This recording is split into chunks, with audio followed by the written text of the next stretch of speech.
Okay, I want you to imagine something truly unthinkable for a second.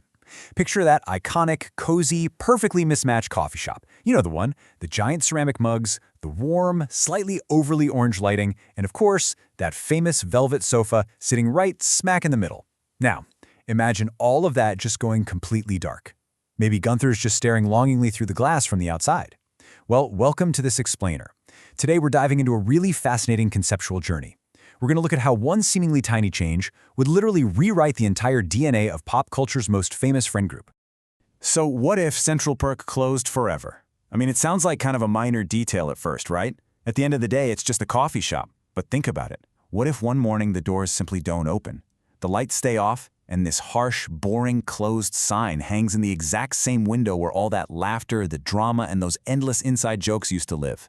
Honestly, at first they probably wouldn't even believe it. You'd expect the gang to just show up anyway, purely out of habit, because for years, that exact location was an absolute constant in a world that just kept shifting around them. It was their routine, it was comfort, but eventually that harsh reality sets in. Which brings us to part one, the day the doors close, and a tight-knit group begins to drift. Once that initial denial fades, these 6 incredibly intertwined lives start doing something they've really never done before. They begin to drift. See, without Central Perk, there's just no natural meeting point anymore. There's no magical hub where everyone simply ends up after a long day at work or on a lazy Sunday afternoon. Instead, there's a massive shift. Suddenly, every single interaction takes effort. It takes planning. You gotta check schedules, coordinate timing. The whole effortless nature of their bond basically vanishes.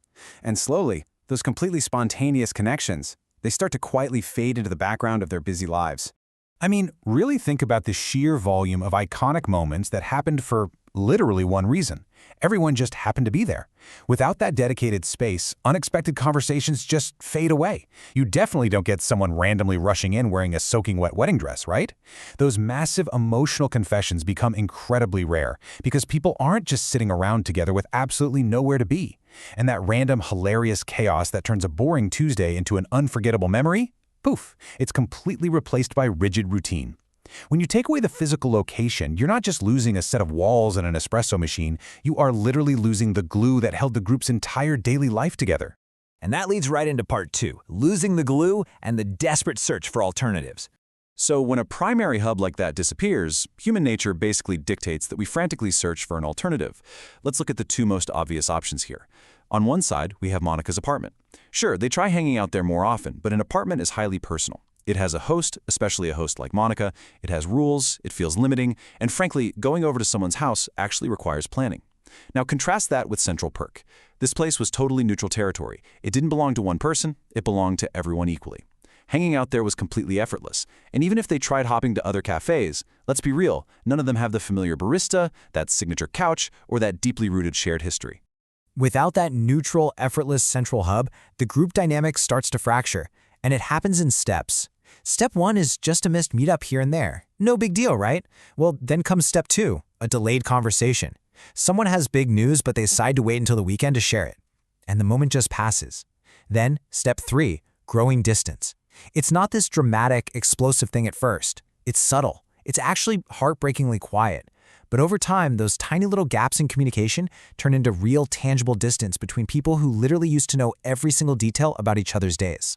So the absolutely crucial point here is how this subtle fracturing really impacts the individuals.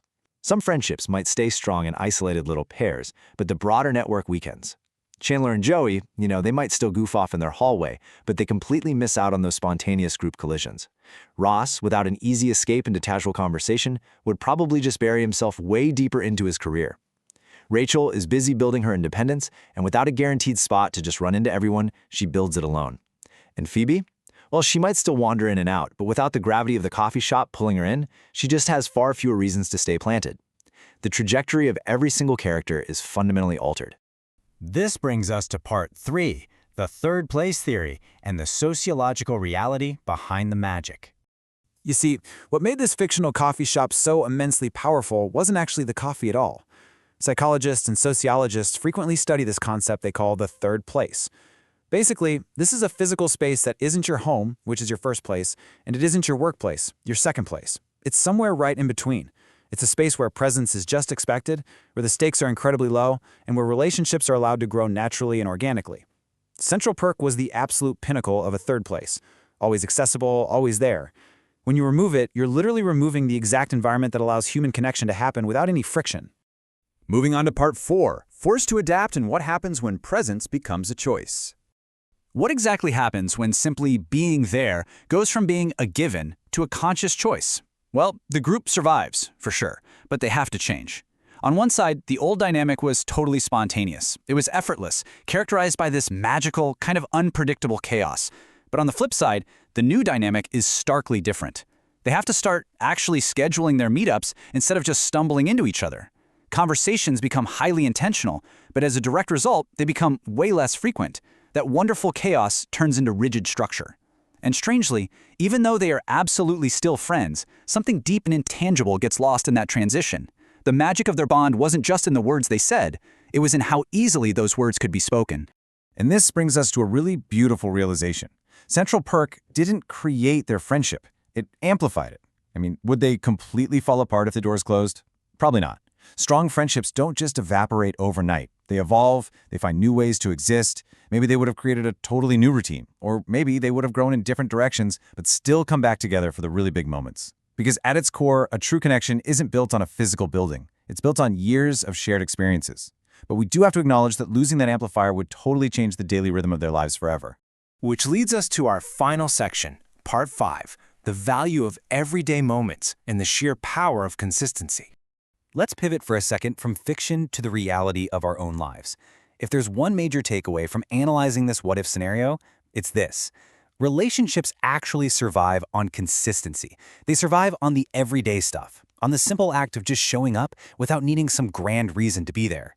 We so often trick ourselves into thinking that our relationships are defined by the big events, right? The birthdays, the weddings, the highly planned vacations. But honestly, the foundation is really built in the small, repeated moments in familiar places.